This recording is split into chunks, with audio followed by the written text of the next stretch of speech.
नमस्कार दोस्तों, मैं हूं समीर और आप सुन रहे हैं हॉरर कहानी, वो भी मेरी जुबानी। दोस्तों, इन दिनों सर्दी कुछ ज्यादा ही बढ़ गई है। चारों तरफ घना कोहरा, धुंध और अजीब सा सन्नाटा रहता है।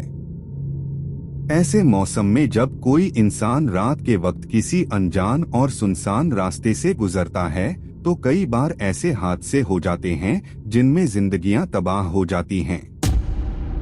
आपने भी अखबारों और न्यूज में सुना होगा कि कोहरे की वजह से कितने एक्सीडेंट हो जाते हैं।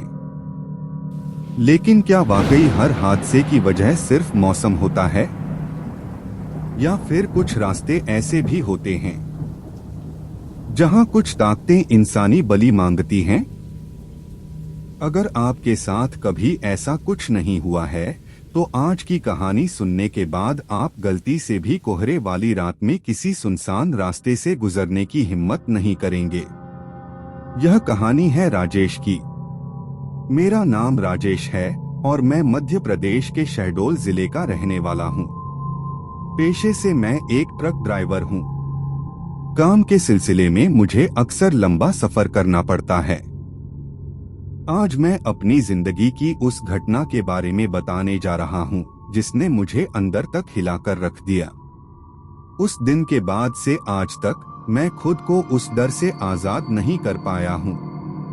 यह घटना करीब 2 साल पहले की है। मैं अपने ट्रक में शहडोल से उत्तर प्रदेश की तरफ सामान लेकर जा रहा था। उस वक्त मैंने ट्रक चलाने का काम ज्यादा दिन पहले ही शुरू किया था। दरअसल मेरे पिता भी ट्रक ड्राइवर थे। हमारा खुद का ट्रक था और बचपन से ही मैं उनके साथ सफर पर जाया करता था। उन्हीं से मैंने ट्रक चलाना सीखा था। लेकिन किस्मत को कुछ और ही मंजूर था। कुछ महीने पहले ही कैंसर की वजह से मेरे पिता का देहांत हो गया था। अब पूरे घर की जिम्मेदारी मेरे कंधों पर आ गई थी। उस रात मुझे जल्दी पहुंचना था, लेकिन रास्ते में एक शहर से निकलते वक्त पता चला कि हाईवे पर एक्सीडेंट की वजह से भयानक जाम लगा हुआ है। लोगों ने सड़क बंद कर रखी थी। मैं परेशान हो गया। समझ नहीं आ रहा था कि क्या करूं। तभी मैंने अपने एक पुराने दोस्त विकास को फोन किया, जो खुद भी ट्रक ड्राइवर था। उसने मुझे एक शॉर्टकट रास्ता बताया। लेकिन फोन पर उसने एक बात बहुत सख्त लहजे में कही, राजेश, उस रास्ते से जा तो सकता है, लेकिन चाहे कुछ भी हो जाए ट्रक रोकना मत। कोई आवाज दे, कोई मदद मांगे, कोई रोए, रुकना मत। वहां कुछ ठीक नहीं है। उसकी बात सुनकर मुझे थोड़ा अजीब लगा, लेकिन रात का सफर था और पापा की कही बातें याद आ गईं कि हर रास्ता सिर्फ नक्शे में नहीं होता, कुछ रास्ते किस्मत में लिखे होते हैं। मैंने हामी भर दी। धीरे धीरे शाम ढलने लगी। कोहरा गहराने लगा और चारों तरफ अजीब सा सन्नाटा फैल गया। मेरे दिल की धड़कन तेज होने लगी। मैं ट्रक तेज चलाने लगा, बस यही सोचते हुए कि किसी तरह इस रास्ते से निकल जाऊं। तभी रात करीब 8 बजे मुझे सड़क किनारे एक बूढ़ा आदमी और एक बुजुर्ग औरत दिखाई दिए। दोनों के सिर पर पोटली थी और वे हाथ देकर ट्रक रोकने की कोशिश कर रहे थे। एक पल के लिए मेरे कानों में विकास की आवाज गूंज गई, ट्रक मत रोकना। लेकिन अगले ही पल दिल बोला, जरूरी नहीं हर जगह बुराई ही हो सकता है सच में मदद चाहिए हो। मैंने ब्रेक दबा दिए और यहीं से मेरी जिंदगी का सबसे डरावना सफर शुरू हुआ। मैंने जैसे ही ट्रक रोका, दिल जोर जोर से धड़कने लगा। वो बूढ़ा आदमी और बुजुर्ग औरत धीरे धीरे मेरे ट्रक की तरफ बढ़े। कोहरे में उनके चेहरे साफ दिखाई नहीं दे रहे थे, बस इतना दिख रहा था कि दोनों बहुत थके हुए लग रहे हैं। बूढ़े आदमी ने कांपती आवाज में कहा, बेटा, जरा आगे छोड़ दोगे क्या? बहुत दूर तक पैदल चलना है। उसकी आवाज सुनकर मुझे दया आ गई। मैंने बिना ज्यादा सोचे ट्रक का गेट खोल दिया। दोनों चुपचाप ट्रक में बैठ गए। अजीब बात यह थी कि बैठते ही ट्रक के अंदर एकदम सन्नाटा छा गया। ना कोई बात, ना कोई खांसी, बस मेरी और उनकी सांसों की आवाज। मैंने ट्रक स्टार्ट किया और आगे बढ़ने लगा। कुछ मिनटों तक सब ठीक रहा, लेकिन फिर मुझे महसूस हुआ कि ट्रक के अंदर अचानक ठंड बहुत ज्यादा बढ़ गई। ऐसी ठंड जो हड्डियों के अंदर तक घुस जाए। मैंने शीशे में देखा, दोनों बिल्कुल सीधे बैठे थे, आंखें सामने सड़क पर टिकी हुई, पलक तक नहीं झपक रही थीं। मेरा मन घबराने लगा। मैंने हिम्मत करके पूछा, बाबा, आप लोग कहां तक जाएंगे? उस बूढ़े आदमी ने धीरे धीरे गर्दन घुमाई। उसकी आंखें सड़क पर नहीं, सीधे मेरी आंखों में देख रही थीं। उसने बस इतना कहा, जहां तुम्हें रोकना पड़ेगा। उसकी बात सुनकर मेरे शरीर में सिहरन दौड़ गई। मैंने तुरंत भगवान का नाम लिया और सड़क पर ध्यान देने लगा। कुछ ही देर में मुझे महसूस हुआ कि ट्रक बहुत भारी हो गया है, जैसे पीछे कोई बोझ लद गया हो। मैंने एक्सीलरेटर दबाया, लेकिन स्पीड बढ़ ही नहीं रही थी। तभी मेरी नजर गलती से फिर शीशे पर पड़ी, और जो मैंने देखा वो देखकर मेरे हाथ पे सुन्न हो गए। उन दोनों के पैर जमीन की तरफ नहीं थे, उनके पैर उल्टे थे, एड़ियां आगे की तरफ और उंगलियां पीछे। मेरे मुंह से एक चीख निकलते निकलते रह गई। मेरे दिमाग में विकास की बात गूंजने लगी, कोई भी हो, ट्रक मत रोकना। अब बहुत देर हो चुकी थी। तभी वो बुजुर्ग औरत हौले हौले हंसने लगी। उसकी हंसी बिल्कुल इंसान जैसी नहीं थी। ऐसी हंसी जैसे कोई सूखी लकड़ी टूट रही हो। उसने कहा, राजेश, तू बहुत नेक इंसान है। मैंने कांपती आवाज में कहा, आप मेरा नाम कैसे जानते हैं? अब दोनों ने एक साथ मेरी तरफ देखा। बूढ़े आदमी की आवाज बदल चुकी थी, भारी, डरावनी और गूंजती हुई। उसने कहा, हम बहुतों को जानते हैं जो इस रास्ते से गुजरते हैं। अचानक ट्रक के अंदर रखी हनुमान जी की छोटी सी मूर्ति जोर जोर से हिलने लगी। डैशबोर्ड से ठक ठक की आवाज आने लगी। वो दोनों पीछे खिसकने लगे। उनके चेहरे अब साफ दिख रहे थे, आंखें लाल, चेहरा सड़ा हुआ और मुंह जरूरत से ज्यादा खुला हुआ। मैं समझ चुका था, ये इंसान नहीं थे। मैंने पूरी ताकत से एक्सीलरेटर दबा दिया। ट्रक झटके से आगे बढ़ा। पीछे से एक भयानक चीख गूंजी, रोक, हमें यहीं उतरना है। लेकिन अब मैं नहीं रुका। अचानक ट्रक के पीछे जोरदार झटका लगा। ऐसा लगा जैसे किसी ने ट्रक को पकड़ लिया हो। मेरी आंखों के सामने अंधेरा छाने लगा, और तभी एक जोर की आवाज के साथ ट्रक अपने आप रुक गया। मेरे सामने सड़क के बीचों बीच एक पुराना उजड़ा हुआ मंदिर खड़ा था, और मंदिर के बाहर वही दोनों साए मुस्कुरा रहे थे। ट्रक अचानक रुकते ही मेरा सिर स्टीयरिंग से टकराते टकराते बचा। दिल इतनी जोर से धड़क रहा था कि लग रहा था अभी सीने से बाहर निकल आएगा। मैंने कांपते हाथों से दरवाजा खोला और बाहर झांका। सड़क सुनसान थी। कोहरा पहले से ज्यादा गहरा हो चुका था, और वो बूढ़ा आदमी और बुजुर्ग औरत गायब थे। मेरी नजर सामने उस पुराने उजड़े मंदिर पर पड़ी। मंदिर की दीवारें टूटी हुई थीं, छत आधी गिरी हुई, और अंदर से हल्की हल्की सी सड़ांध आ रही थी। मंदिर के ऊपर टूटी पट्टी पर लिखा था, कालेश्वर महादेव। मैंने राहत की सांस ली और सोचा, शायद भगवान ने बचा लिया। लेकिन तभी मेरे कानों में मंदिर के अंदर से घुंघरुओं जैसी आवाज आई। मेरे पैरों तले जमीन खिसक गई।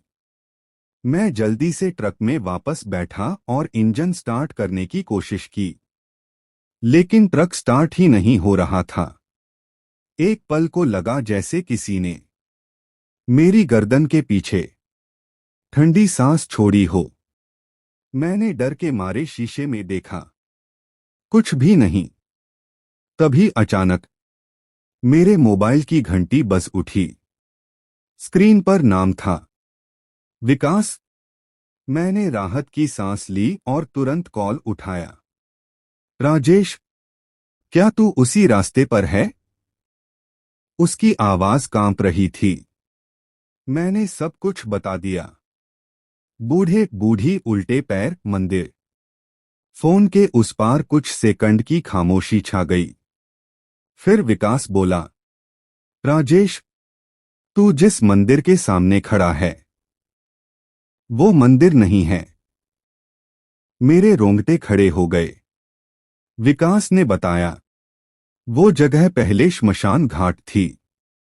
सालों पहले वहां तांत्रिक क्रियाएं हुई थीं। लोगों की बलि दी गई थी। बाद में ऊपर से मंदिर बना दिया गया। उसकी बात सुनकर मेरे गले से आवाज ही नहीं निकली। तभी ट्रक अपने आप स्टार्ट हो गया। मैंने एक पल भी नहीं गवाया और ट्रक आगे बढ़ा दिया। पीछे मुड़कर देखने की हिम्मत भी नहीं हुई। कुछ दूर आगे जाकर मुझे एक पुराना ढाबा दिखा। ढाबे पर हल्की हल्की रोशनी थी। मैंने राहत की सांस ली और ट्रक वहीं रोक दिया। ढाबे के अंदर एक अधेड़ उम्र का आदमी बैठा था। चेहरे पर अजीब सी गंभीरता। उसने मुझे देखते ही कहा, तू उसी रास्ते से आया है ना? मैं चौंक गया। मैंने धीरे से सिर हिला दिया। वो आदमी बोला, रात में वहां से जो भी आता है वो खाली हाथ नहीं आता। मैंने उसे पूरी बात बताई। उसका चेहरा और सख्त हो गया। वो बोला, ये सब उसी श्मशान की आत्माएं हैं। जो ड्राइवर दया दिखाता है उसी को चुनती हैं। फिर उसने मेरी तरफ एक गिलास बढ़ाया। ये पी ले, ताकि जो देखा है वो सपना बन जाए। मैंने जैसे ही पानी पिया मेरी आंखें भारी होने लगीं और वहीं मैं बेहोश हो गया।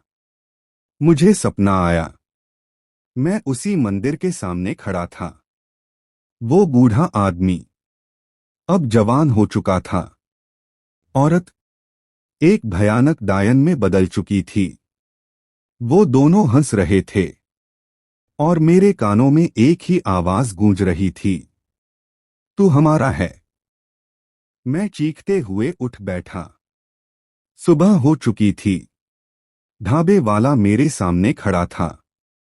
उसने कहा, अगर जिंदा रहना है तो आज रात अपने घर मत जाना। ढाबे वाले की बात सुनकर मेरा पूरा शरीर सुन्न पड़ गया। मैंने घबराकर पूछा, मतलब अपने घर भी नहीं जा सकता? वो आदमी कुछ सेकंड तक मुझे देखता रहा। फिर धीमी आवाज में बोला, जा तो सकता है, लेकिन अगर गया तो वो भी तेरे साथ चले आएंगे। मेरे गले में जैसे कुछ अटक गया हो। ढाबे वाला मुझे ढाबे के पीछे ले गया। वहां एक छोटा सा कमरा था जिसकी दीवारों पर काले धुएं के निशान थे और कोने में जल चुकी अगरबत्तियों की गंध फैली हुई थी। वो बोला, आज से करीब 15 साल पहले वो श्मशान तांत्रिकों का अड्डा था। उसने बताया कि उस इलाके में एक कुख्यात तांत्रिक रहता था। कालधर। कालधर जिंदा इंसानों की बलि देकर शक्ति पाता था। वो खासकर रास्ते से गुजरने वाले ड्राइवरों को निशाना बनाता था। क्यों ड्राइवर? मैंने कांपती आवाज में पूछा। ढाबे वाला बोला, क्योंकि ड्राइवर अकेला होता है रात में और दया दिखा देता है। उसने बताया कि कालधर बूढ़े आदमी और औरत का रूप धारण करता था। जो भी रुकता उसकी आत्मा को श्मशान में बांध दिया जाता। मैंने डरते हुए पूछा, तो वो दोनों? वो आदमी बोला, वो आत्माएं अब कालधर के मरने के बाद भी बंधी हुई हैं, और जिसने उन्हें ट्रक में बैठा लिया वो उनका अगला शिकार बन जाता है। मेरे हाथ पैर ठंडे पड़ चुके थे। ढाबे वाले ने अचानक मेरे गले में काले धागे में बंधा ताबीज डाल दिया। ये तेरी पहली ढाल है, उसने कहा, लेकिन ये ज्यादा देर नहीं टिकेगी। मैंने वहीं से सीधे अपने घर जाने का फैसला किया।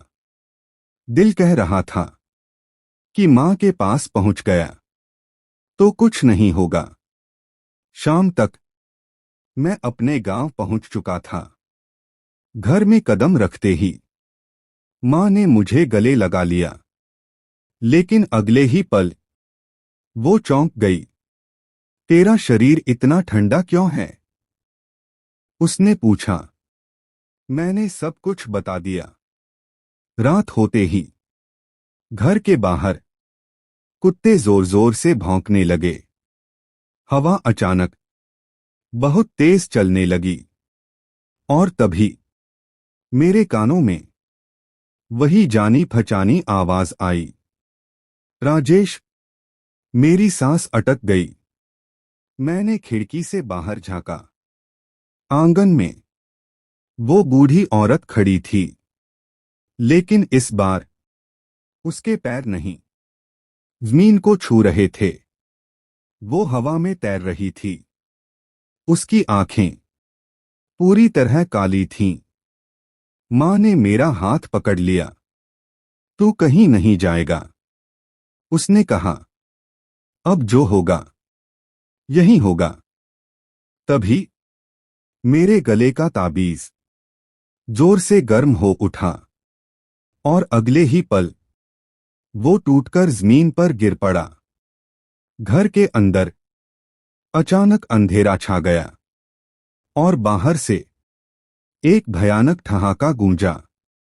ताबीज टूटते ही ऐसा लगा जैसे पूरे घर से सुरक्षा की दीवार हट गई हो। हवा अचानक रुक गई। कुत्तों की आवाज भी एकदम शांत हो गई। मां ने मेरी तरफ देखा। उनकी आंखों में डर नहीं, बल्कि कोई पुराना राज छुपा था। उन्होंने धीमी आवाज में कहा, राजेश, मैं जानती थी ये दिन आएगा। मैं चौंक गया। आप पहले से जानती थीं? मेरी आवाज कांप रही थी। मां मुझे पूजा वाले कमरे में ले गईं। उन्होंने एक पुरानी लकड़ी की पेटी खोली। उसमें से एक लाल कपड़े में लिपटा हुआ रक्षासूत्र निकाला। तेरे पिता, तेरे पापा भी इसी रास्ते से गुजरे थे, मां ने कहा। मेरे पैरों तले जमीन खिसक गई।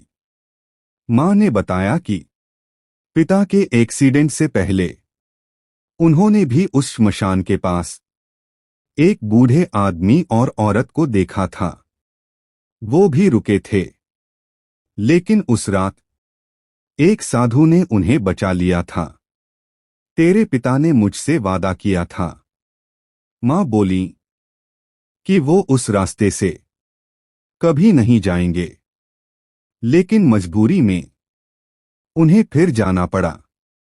मां ने मेरे हाथ में वो रक्षासूत्र बांधते हुए कहा, ये सिर्फ धागा नहीं है, इसमें गुरुजी की साधना है। जैसे ही धागा मेरे हाथ में बंधा, मुझे शरीर में हल्की गर्माहट महसूस हुई। तभी घर के अंदर किसी के चलने की आवाज आई। धप्प धप्प। मेरे दिल की धड़कन रुक सी गई। दरवाजा अपने आप धीरे धीरे खुलने लगा और अंदर वो बूढ़ा आदमी दाखिल हुआ। लेकिन अब उसका चेहरा पूरी तरह जल चुका था। उसकी आंखें खाली गड्ढों जैसी थीं। वो गुर्राते हुए बोला, तू हमारा है राजेश, तेरा खून हमारी मुक्ति है। मां मेरे सामने आ गईं। उन्होंने जोर से मंत्र पढ़ना शुरू किया। पूरा कमरा हिलने लगा। दीवारों से काले धुएं जैसे साए निकलने लगे। तभी वो बुजुर्ग औरत छत से उल्टी लटकती हुई दिखाई दी।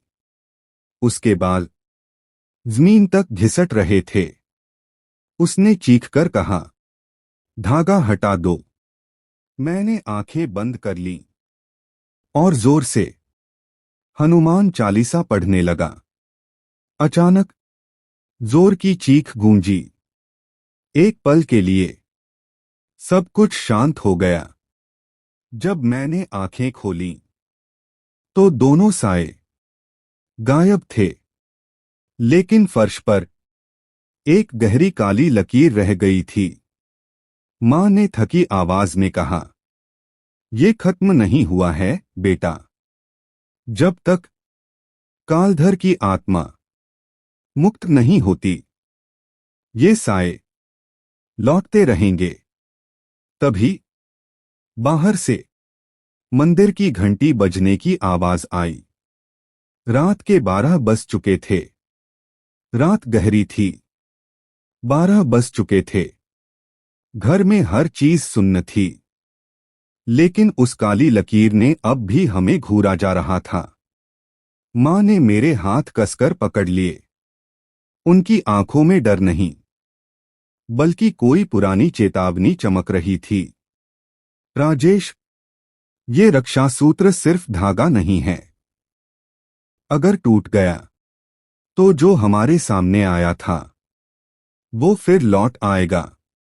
मैंने धागे को मजबूती से पकड़ लिया, लेकिन तभी मुझे महसूस हुआ कि धागे में हल्की कांपन होने लगी है।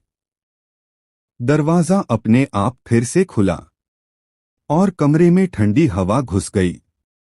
जैसे कोई अनजाना हाथ मेरे कंधे पर टिका हो। मैंने पलटा तो देखा वो बूढ़ा आदमी फिर से मेरी ओर बढ़ रहा था। लेकिन अब उसके साथ औरत भी थी और उसकी हंसी जैसे किसी अनथीन भयानक सपने की थी। मां ने जोर से मंत्र पढ़ना शुरू किया। कमरे में धुएं के साये ने आकार लेना शुरू किया। दोनों भूत अब धीरे धीरे असली रूप में सामने आ गए। राजेश, तू हमारा है। हमारे बिना शांति नहीं पा सकते। मैंने धागा कसकर पकड़ लिया और याद किया पिता की बातें। सच्चे मन से भक्ति करो, तभी बच सकते हो। मैंने जोर से हनुमान चालीसा पढ़ना शुरू किया। धुआं कमरे में बढ़ने लगा। भूतों की आवाजें बढ़ती गईं। मां ने अचानक कहा, राजेश, ध्यान केंद्रित कर। अगर तू डर गया तो सब खत्म। मेरी सांस रुक सी गई, लेकिन मैंने पढ़ना जारी रखा। जैसे ही मैं अंतिम मंत्र पढ़ रहा था, धागा चमकने लगा। हल्की रोशनी कमरे में फैल गई। भूत पीछे हटने लगे। उनकी चीखें धीरे धीरे मध्यम हो गईं। लेकिन तभी वो काली लकीर फिर हिली। फर्श पर धुआं उठने लगा और एक अजीब घुमावदार दरवाजा खुल गया, जैसे किसी अन्य दुनिया की ओर। मां ने मेरी ओर देखा। राजेश, अगर तू अंदर गया तो सब कुछ साफ हो सकता है, लेकिन एक कदम पीछे भी लौटने का रास्ता नहीं होगा। मेरी धड़कन तेज हो गई, लेकिन किसी तरह मैंने अपने कदम उस अजीब दरवाजे की ओर बढ़ाए। दरवाजे के दूसरी ओर एक अंधेरी ठंडी दुनिया थी। जगह जगह भूतों की परछाइयां उभर रही थीं, और बीच में वो बूढ़ा आदमी खड़ा था। आ गया तू राजेश, हमारी मुक्ति तेरे हाथ में है। मैंने धागा कसकर पकड़ा और अपनी आत्मा में एक आवाज सुनी, डरो मत, जो सही है वही करेगा जीत। मैंने जैसे ही कदम उस अंधेरी दुनिया में रखा, सारे कमरे की ठंडी हवा जैसे मेरी रगों में घुस गई। फर्श नहीं था, सिर्फ अंधकार और धुंध, और हर तरफ अजीब सी परछाइयां घूम रही थीं, जैसे मेरी हर हरकत को नाप रही हों। वो बूढ़ा आदमी मेरी ओर बढ़ा, लेकिन इस बार उसके साथ औरत की परछाई भी थी। उसकी हंसी अब सुसाइड की तरह खौफनाक लग रही थी। राजेश, तू सोचता है कि यह सिर्फ डर है? यह तो सिर्फ शुरुआत है। जो अंदर आए उसकी आत्मा हमेशा हमारी होगी। मैंने धागा कसकर पकड़ लिया। मां की आवाज मेरे कानों में गूंज रही थी, धैर्य रख और ध्यान केंद्रित कर, सच्चाई की शक्ति सबसे बड़ी है। जैसे ही मैंने आगे बढ़ने की कोशिश की, फर्श हिलने लगा और परछाइयों ने मुझे घेर लिया। एक एक कर उन्होंने मेरे हाथों और पैरों को पकड़ना शुरू कर दिया। उनकी ठंडी पकड़ मेरी हड्डियों तक पहुंच रही थी। लेकिन तभी धागे में से हल्की रोशनी फूट पड़ी, जैसे किसी अदृश्य शक्ति ने मुझे पकड़ लिया हो। और मेरी आत्मा में एक तेज आवाज गूंज उठी, डर मत राजेश, तू अकेला नहीं है। मैंने हिम्मत करके जोर से कहा, मैं डरूंगा नहीं। तुम्हारे डर के आगे मेरी आस्था मजबूत है। भूतों ने चिल्लाते हुए पीछे हटना शुरू किया, लेकिन बूढ़ा आदमी हंसते हुए बोला, बस इतना ही, तेरी परीक्षा अभी बाकी है। और तभी अचानक भूतों का एक तूफान आया। धुआं, चीखें और अजीब आवाजें एक साथ कमरे में गूंजने लगीं। मुझे लगा कि मैं इस दुनिया में फंस जाऊंगा। लेकिन तभी धागा जो मां ने मुझे दिया था, उसने पूरी तरह चमकना शुरू कर दिया। एक सफेद रोशनी ने सारी परछाइयों को पीछे धकेल दिया, और मैंने देखा, एक सांस लेने जैसी जगह खुल गई। वो बूढ़ा आदमी चिल्लाया, यह सिर्फ शुरुआत थी। असली लड़ाई अब होने वाली है, अंधेरी दुनिया की उस तह में। राजेश खड़ा था, धागे की सफेद रोशनी उसके चारों तरफ फैल रही थी।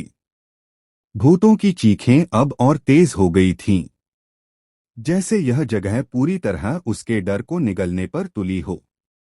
बूढ़ा आदमी सामने खड़ा था, चेहरे पर दया नहीं, सिर्फ खौफनाक हंसी। सोचा था कि सिर्फ रोशनी से बच निकलोगे?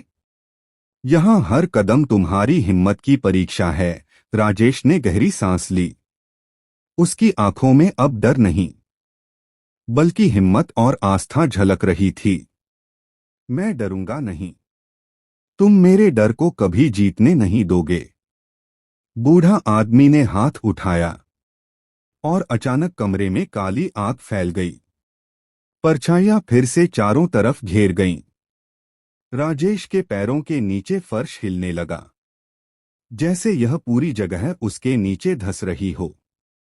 लेकिन तभी धागे की रोशनी ने एक सुरक्षात्मक बल बना दिया।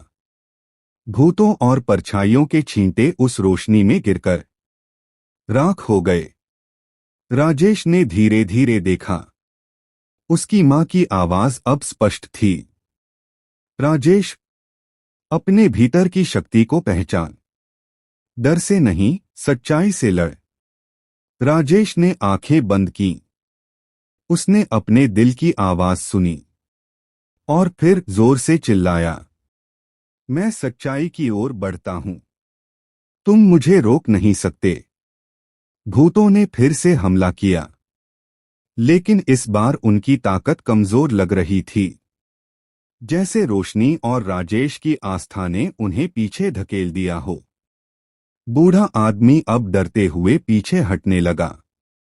इतना जल्दी नहीं होना चाहिए था। लेकिन यह लड़ाई खत्म नहीं हुई। अचानक राजेश ने देखा, एक छोटा रास्ता खुल गया था। उसका दिल तेजी से धड़क रहा था। क्या यह रास्ता बचने का मार्ग था? या बूढ़ा आदमी और भूतों की अगली चाल छुपी थी? रास्ता खुला था, लेकिन हवा में अब भी भयानक डर था। राजेश का दिल तेजी से धड़क रहा था। उसने देखा, भूत और अघोरी की परछाइयां उसके पीछे धीरे धीरे बढ़ रही थीं। हर कदम पर अंधेरा और डर और गहरा होता जा रहा था।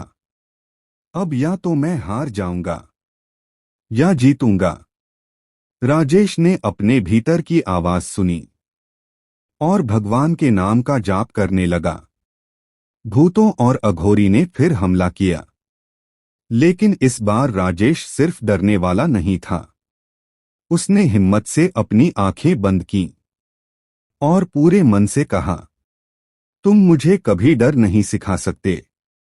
मेरे साथ मेरी माँ, मेरी बहनें और भगवान हैं। जोर जोर से चीखते हुए अघोरी और डायन राजेश के चारों ओर घूमने लगे, पर उसके हाथ में पवित्र धागा अब सप्तऋषियों की शक्ति से चमक रहा था। धागे की रोशनी ने भूतों और अघोरी को पीछे धकेल दिया। अचानक रास्ते पर जो रहस्यमय दरवाजा खुला था, वो तेज रोशनी से भर गया। रोशनी में अघोरी और डायन धीरे धीरे सांस रोकते हुए गायब होने लगे, जैसे उनका डर और शक्ति इस रोशनी से सर्वनाश हो गई हो। राजेश ने गहरी सांस ली। अब चारों ओर सिर्फ शांति थी। वो जानता था, उसकी हिम्मत, आस्था और पवित्र धागे की शक्ति ने उसे बचाया। धीरे धीरे सुबह की किरणें आईं। राजेश ने देखा, वो असली दुनिया में था। सड़क खाली थी, रात का भूतिया डर अब खत्म हो चुका था। उसने अपने ट्रक की ओर देखा और फिर भगवान का धन्यवाद किया। राजेश ने सोचा, सच्चाई और हिम्मत ही हमारी असली शक्ति हैं। डर चाहे कितना भी भयानक क्यों न हो, अगर हम अपने भीतर की रोशनी को पहचान लें, तो कोई भी अंधेरा हमें कभी हरा नहीं सकता। और इस तरह राजेश ने अपनी भूतिया रात की डरावनी परीक्षा पूरी कर ली। अब उसे पता था, डर केवल मन का भ्रम है, आस्था और साहस ही असली सुरक्षा। कहानी का सारांश। राजेश ने अपनी हिम्मत और आस्था से अघोरी और डायन को हराया। पवित्र धागा और भगवान की शक्ति ने उसे बचाया। रात का भूतिया डर खत्म हुआ और सुबह की रोशनी ने सुरक्षा का संदेश दिया।